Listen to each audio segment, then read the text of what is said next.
When you start to do well for yourself, you'll quickly learn who supports you and who is using you to make themselves feel better about their own personal failures. I'm a dyslexic high school dropout that chose drugs and alcohol over basically anything from when I was 12 until my mid-20s. And now I was the go-to person in my family when somebody needed help. I made a record $300,000 in only 3 months. Who here wanted to be a claims adjuster as a kid? Who here grew up wanting to be a claims adjuster? If you did, right, I did, but if not, right, not me. All right, get that in there because it's a trick question. Because nobody grows up wanting to be a claims adjuster. Let's be real, it's not a sexy job. Who wants it? It has its benefits, but it can also be very, very stressful. The only reason this field became attractive to me was because of the money. Later, I learned that, being your own boss, controlling your own schedule, traveling, especially helping others when they're at their lowest, these are all just silent benefits to this line of work.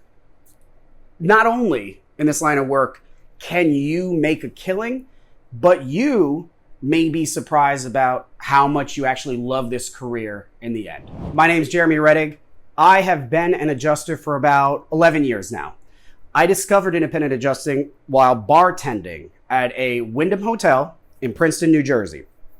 In August of 2011, Hurricane Irene rode up the East Coast, created about $14 billion in damage. It didn't mean much to me at the time. It was just a bad storm. But a few days later, people started coming to the bar at night and throwing down hard. These people were called independent catastrophe adjusters. These independent adjusters travel the country when there are catastrophic events, and they make a ton of money in a very short amount of time. I also learned that other independent adjusters get claims in their local area all throughout the year, but I was told it was very hard work to get. By November of 2011, all right, so started in August, now it's November, I finally had enough courage to buy an adjuster licensing course. Even though I knew it was something I should pursue, I convinced myself that I couldn't afford this for months. Listen, I was poor, but I wasn't broke. I hit the bar every night. It didn't take me courage to pay my bar tab every night. Didn't take me courage to buy late night junk food, three times a week, 3 to 5 times a week. But an investment in my future felt like a waste of money. I was a dumb kid. I was a skeptic. I had tons of self-doubt. I was naive. That I was also in my early 20s. All right. So nevertheless, I took the leap of faith there. I bought the course. But because I wasn't very accountable at that time and I was lazy in my ambitions, what should have taken no more than a week of studying took me months to pass. But by the next year, by March of 2012, I passed the exam and I became a licensed independent insurance adjuster ready to make the big bucks. But to my surprise, the big bucks didn't just appear out of thin air. After a few months, I was still just as broke as I ever was. Come to find out, having an adjuster license wasn't as meaningful as I thought it was. Many people are in the same boat. I went back on the internet and started reading about how saturated the adjuster job market is, that this business isn't what it used to be, how the pay is less than ever today, and how the entire independent adjusting career path is about to be dead. By the way, I read all of this in 2012. People are still saying the same thing today. When things don't go the way you want, it's hard to blame yourself, but it's easy to blame an entire industry, and that's what many people do. So I know some of you today may have even come across that, maybe or maybe not. But then something happened. July 17, 2012, very important day for me. I discovered that I was going to be becoming a father. I understood I had two choices at that moment. I could either introduce this baby to the world of crap that I carelessly put together for myself with some false idea that things were going to get better, or I could do what my parents couldn't, wouldn't, and make a hard, fast, and non-negotiable decision to quit making excuses and to build a future for my unborn child. So I quit getting drunk at parties. I quit going to parties. I quit wasting my time and resources on crap that wasn't helping me grow as a person and as a soon-to-be parent. But problem was I had no college degree. I had no degrees, no significant experience in any industry other than restaurants, and no special connections. But I had an adjuster's license. So I went full, burn the boats, tunnel vision to make this independent adjusting thing work. I really had no other choice. Over the next few months, I'd waste money on random classes that did nothing to really educate me or help me find any work. I was trying to find work, but I was doing what other people told me to do, which was apply to the big claims adjusting firms and wait. Eventually it worked, or at least I thought it did. I was called into work inside of a call center in Hammond, Louisiana, helping with the intake of auto claims that were being filed against BP oil because of bad gas that was distributed across the Midwest. It's kind of odd. In this industry, stuff like that can also be considered catastrophe events.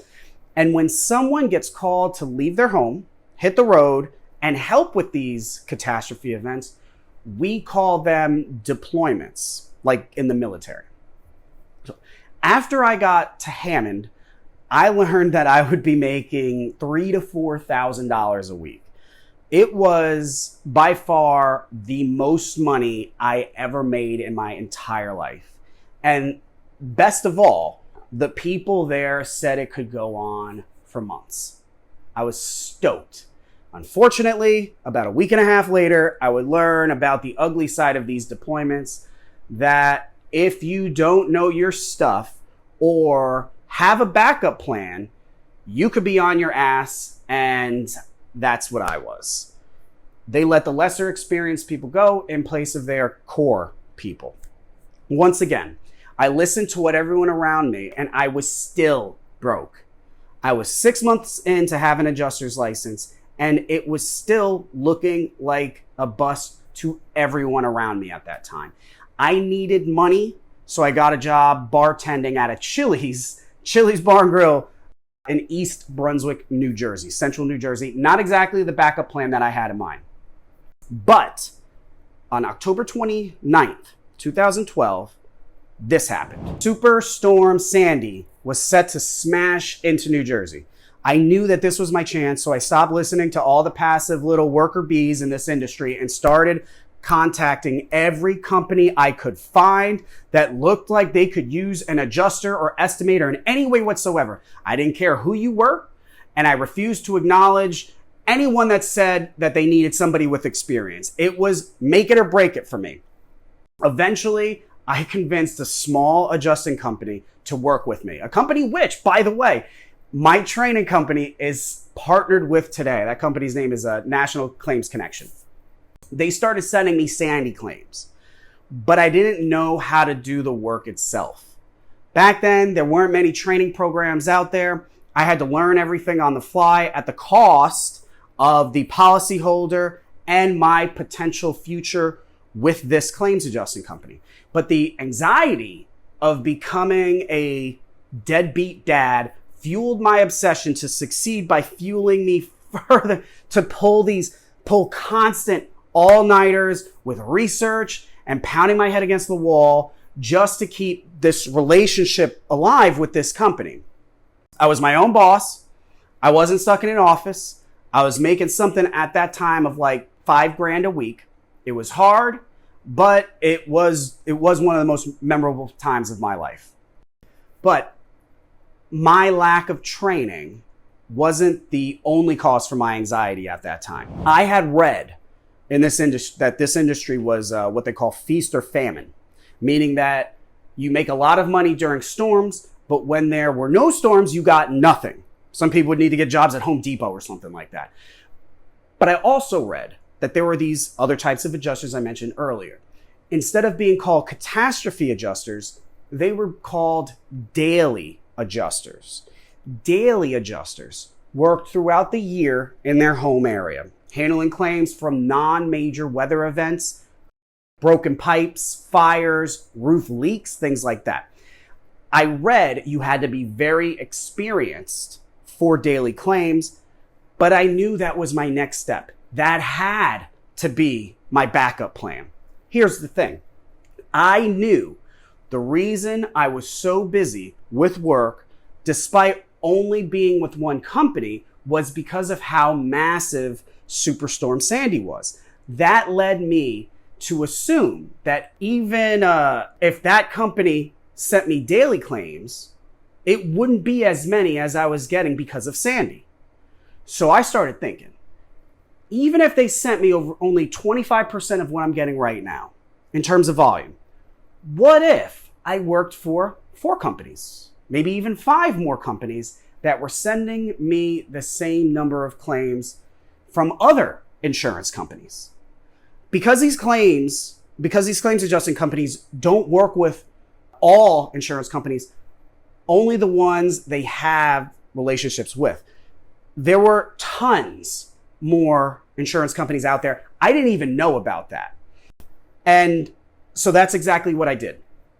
I made just over $100,000 in my first full year, and I would make more every year as I got better at selling myself to these companies and completing the work at a higher level with more efficiency. Fast forward to August 2016, 5 years after I initially discovered independent adjusting, about 4.5 since getting licensed. I had 2 daughters, a third on the way, a house, 3 cars, and finally had hit $100,000 clean and clear in my personal checking account. 6 figures was finally there. I could see it despite having the worst spending habits imaginable. I think I was like 28 at the time. Listen to me. I am nobody special. I'm a dyslexic high school dropout that chose drugs and alcohol over basically anything from when I was 12 until my mid-20s. And now I was the go-to person in my family when somebody needed help. People either respected me because of my accomplishments or were resentful because it wasn't them. When you start to do well for yourself, you'll quickly learn who supports you and who is using you to make themselves feel better about their own personal failures. The latter won't want to be around you anymore. Misery loves company. And when you run out of misery, they don't want your company, but you won't want theirs either. Okay, so after that next year, 2017, 2 significant events took place. Hurricane Harvey hits Texas not once, but twice, and then days later, Hurricane Irma smashed into Florida. These 2 events created a bidding war for people like me amongst state insurance. I was there jumping back and forth between South Texas and Houston, where floodwater was as high as 10 feet, wrecked communities. And then a few weeks later, I was in Central Florida, hopping around, assessing wind damage that tore roofs apart. In the end, I made a record $300,000 in only 3 months.